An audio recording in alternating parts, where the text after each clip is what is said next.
What's on your mind? I've been thinking about you lately. What's on your mind?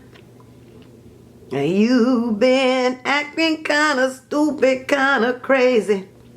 What's on your mind? I love that song.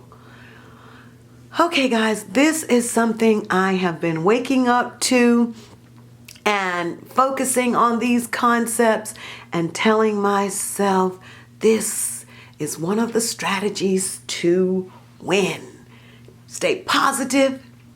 Stay aware that there is abundance in the world and be a part of it. Even if you see something else, don't focus on that. Focus on the abundance.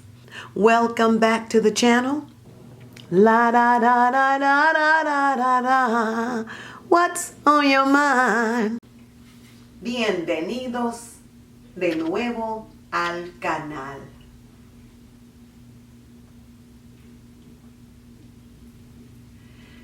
Bienvenidos de nuevo al canal. Welcome back to the channel. Welcome back to the channel. Hey loves, hola amores. It's Claudia, es Claudia. And in this vlog, starting at almost 8 o'clock at night, what time is it? I'm starting this vlog at 7:47. Yes, 7:47. But I had a lot of things to do today, or let me just say I just got caught up doing quite a few things. One, I just got back in the house from taking the grandbabies to Best Buy, but they had to use their little iTunes card. And then I got up and, well, I was up late, so I got up in the afternoon and I prepared brunch for my little people, and it was a good one. I might put in a picture, but if I don't, you can always go over to my Instagram at a yellow plate and you will see my food gallery. Now you can follow me also at Miss Claudia Moss and you will see me and the other things that I love, like makeup and hair and fashion. And then you can follow me at the Claudia Moss, I believe, whatever it is. You know how you you can tell how I update it. But no, we're not going to do that. But we are going to be honest on this channel. But I believe it's the Claudia Moss. But I will be uploading to all of them very soon. Without further ado, let's get into this vlog. I have always loved Spanish. Many of the Spanish people I've met, the Spanish culture across a spectrum. But maybe I should say I've always loved Hispanic or Latino culture. I don't know what it is. I don't even need to try to figure out what it's all about. I don't need to know if I was Latina in another lifetime, en una otra vida. I don't know. All I know is ever since I was a little girl in Connecticut, growing up with Puerto Ricans, I have always loved speaking Spanish, Spanish foods, my Spanish girlfriends. I was forever in love with my Spanish girlfriends. I thought they were absolutely beautiful. I loved the hair, be it straight, wavy, curly, kinky. I loved their femininity. I loved, most of my girlfriends had beautiful hands, and they always had their nails done. They were long red or pink nails, and it left me mesmerized, just enchanted. I loved their physiques, how they were built. I loved the flat waists and the big booties and the nice legs. I loved them light or dark, dark or light, and in between. I was always in love with my Spanish girlfriends. So now you know. Margarita, I've never seen you again after, I think it was high school. It may have been middle school, but somewhere we parted. I love you, girl. You were the epitome. You were the model, the exemplar of femininity. I love you, Norma Gonzalez. Norma, girl, I heard you had passed away when I went back to our hometown, but I love everything about you. Your little sassiness, the way you looked, your flair. Girl. I love you also, Edita Ada Dubalon. Ada Dubalon. And the family called you Edita from Cuba. Girl, you are my girl. You are my number one girl. I love you, love you, love you. Now, Ada moved from Waterbury and went to Hialeah. So, yeah, wherever you are now, here or there, I love you. Always will love you. Oh, Edie, girl, you were different from the more feminine side of the house. From our friends, you were more of a masculine flavor. I loved you too. Oh my God, I loved your quiet swag. You were awesome, girl.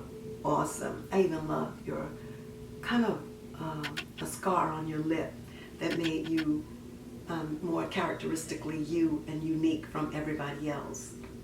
Maybe, I don't know, you may have had a problem with it, but it was gorgeous, absolutely gorgeous. Let me see, where am I going to start? When my friends would bring me home with them, I absolutely loved the sound of Spanish drifting through their houses.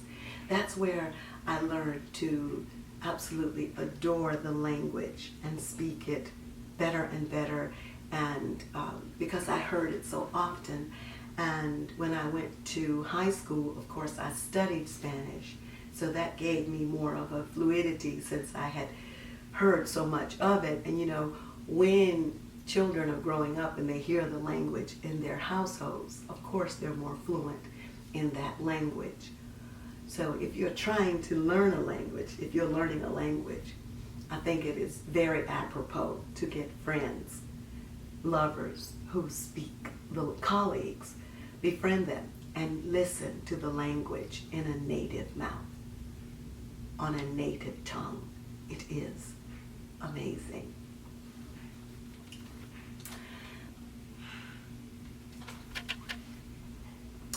When I left Connecticut, I went to Alabama. We relocated to Alabama. I studied Spanish at Tuskegee Institute. I majored in English, I majored in English education, and I studied English and English literature, but I minored in Spanish.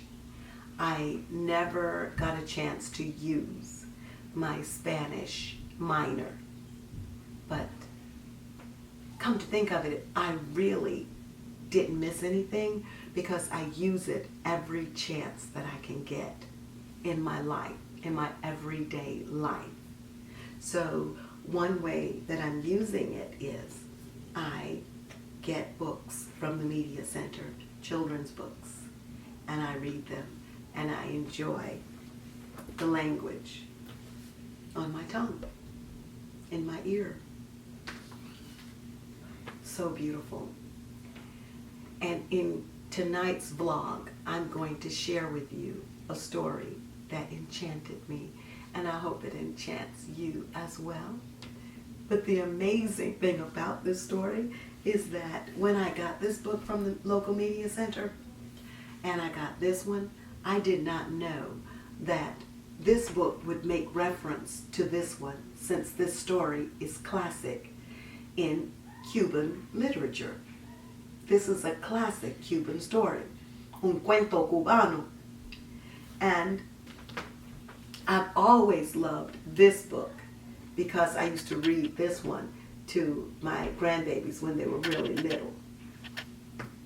This one is absolutely beautifully illustrated. And the purport behind this one shares the story of the Indians in Guatemala and other Central American countries who are in need. So this story talks about the women who weave beautiful, beautiful fabrics and cloths, and how one little girl called herself the Rainbow Weaver because she weaved a rainbow to help her mother buy books for her education. So amazing. Well, this one is bilingual. So when I read this one, the English was at the top and the Spanish was at the bottom. And so one way if you're learning a language is to get a book like this and then read it in English in your native, whichever one is your native first language, and then read the second one, your second language, and see how much you understand without checking anything on your Google Translator. Just some tips to the wise when you're learning another language. When I was studying Spanish at Tuskegee, guys, let me tell you, I was number one. Number one.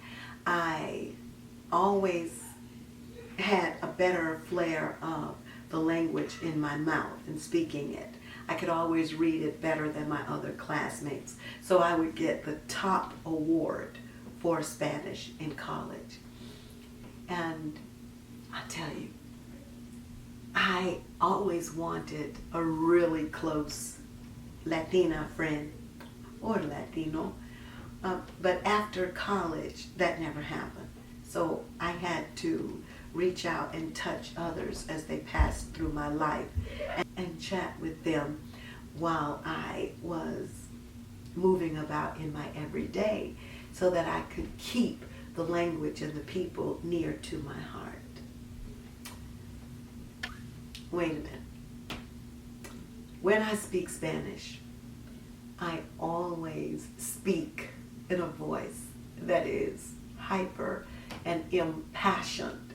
So when my family hear me speaking Spanish in some way, form, or another, and I speak it all the time, I write it all the time, every chance I can get, because I don't have that novia, I don't have that novio, so, or amiga, or amigo, so I embrace it everywhere. But my family says, girl, why are you so loud when you speak the language? My oldest sister told me recently, she was like, I visited her for Thanksgiving, she said, why can't you speak it soft and sexy like those Spanish girls who speak it real nice? I was like, for one thing, I don't have a soft and sexy voice unless I am really working on it or someone has affected me in a soft way so that I come off incredibly soft and buttery, but it's really not my first nature. So I said, I will try to speak it softly, more softly, but I guess I can try that, but I would need to always be me and honor me no matter what someone else might think. When I speak it and it's in my mouth and it's impassioned and loud, that's just how it is, and I'm not going to make any apologies for it. No apologies. One of my sisters is always granting me opportunities to speak Spanish, and I must say I love her for that. But sometimes yo tengo miedo porque I'm always going, uh-oh, will I know the words?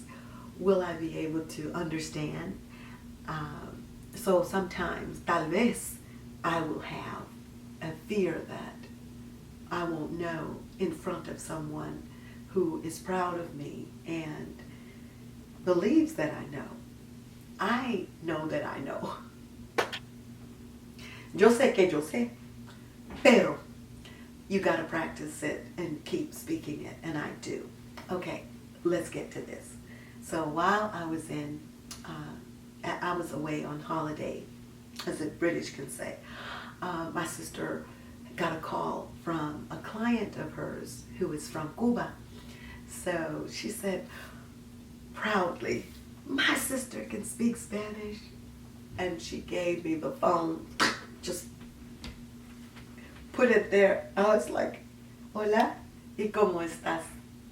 Yo soy Claudia. I'm Claudia, and he started speaking with me. I'm looking at him, and I'm talking to him, and then once you realize that if you release the notion of fear that you won't be able to do something and you just do it, everything is perfect from there. Es perfecto. Because that fear will put you in a stasis that is just like a deer in headlight. So I was laughing and talking with him about my sisters, and they didn't know because they couldn't speak Spanish. So we're just laughing and we're talking. And then I told him about one of my sisters who said I had a loud voice. And I said, mira, lo siento. And I apologized to him. And he was like, that's okay. Está bien. Está bien. That's all right. I told him that I was a twin and some other things. And I thank you to my sister for allowing me to chat with a native Spanish speaker from Cuba.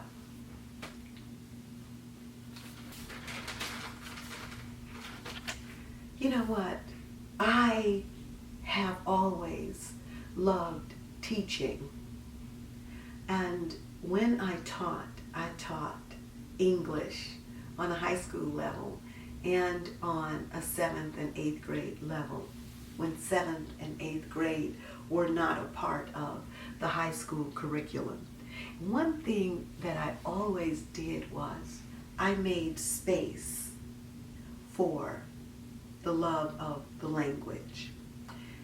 I would give 10 to 15 minutes, maybe once a week or every day, to teaching my English-speaking children Spanish. And when I had students in class from Mexico and Sur de America, or Puerto Rico, I would honor them by continuing to teach Spanish and including the English in a different way, the Spanish and English side by side. And I could always see in their eyes the appreciation for someone who honored that about them, who honored their language. And what touched me about some of them was that some of them did not know how to write very well in Spanish, though they spoke it. So I was also teaching them certain things because I would put up on the board each day the Spanish part of what I put up in English. Not the whole lesson because that would have been too much time, but the date, the days of the week, the months of the year. I would categorize certain many lessons and put them on the board. And one thing the children would tell me was that they really appreciated that. They loved that. So I always loved it. And once I remember I was out, hanging out with my Spanish girlfriends. I think we were just in the neighborhood and going from school to one of their houses. And it's not like we were of the age to go to the club and hang out and that type of thing. We were just walking home from school. And I remember an adult saying, "Is that little black one speaking Spanish too?" Like the little black one surely could not speak the language and understand and run with these obviously different girls, because where I'm from in Connecticut, the colors were either black or white. Even if the white was from Germany, immigrants from Italy and other parts of Europe. It was black and white. And when the Spanish came, that was that beautiful gray area created. And so when I heard that question, is the little black one speaking Spanish too? I'm thinking to myself, Spanish is a language, and anyone with the knowledge of that language can speak it. So yes, the little black one is speaking Spanish too. And yes, I was the little black one. I gotta go regulate the noise in this vlog. One moment. Now, one thing that I absolutely loved about my Spanish friends was that they marred the lines of what was supposed to be, or what I thought was the norm and the way of dress. They would mix stripes and plaids, and it was like a hodgepodge of fashion. I don't know if it was because we were all poor, or let's say not really poor, but I was middle class. My father owned a business. My mother didn't work. We had property. We had a 3-level house. Three-level house and a new Cadillac every year. But I don't know if they mixed the fabrics and colors like that because they did not have the money to get the more chic fashions. But what I'm saying is I loved the way they put things together.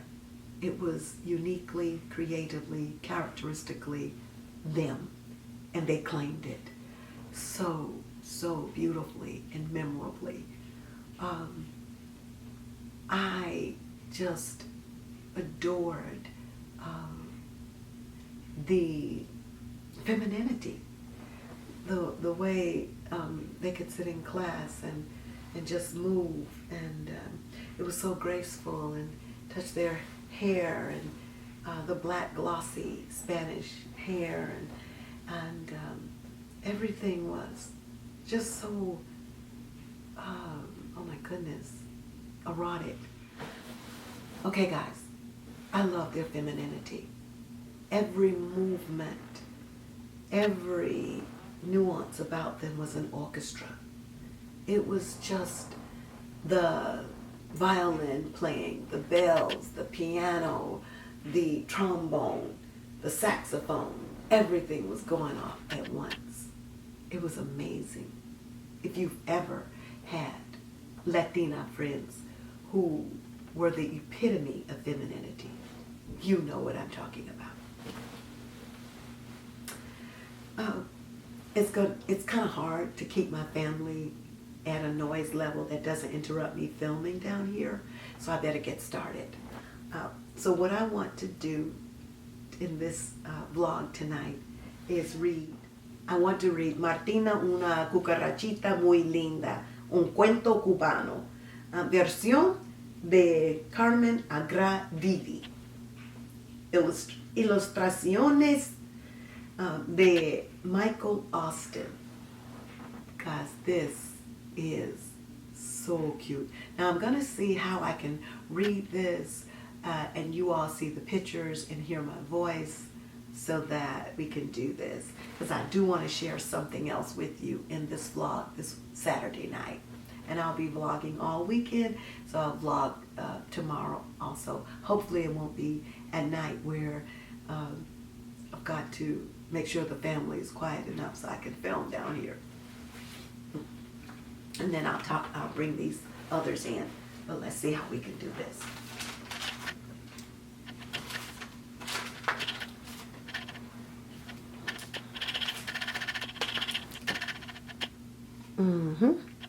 Let's see. Martina, una cucarachita muy linda. Can you see that? Okay. Oh my gosh. She lived in a street light. This was so cool. See the street light?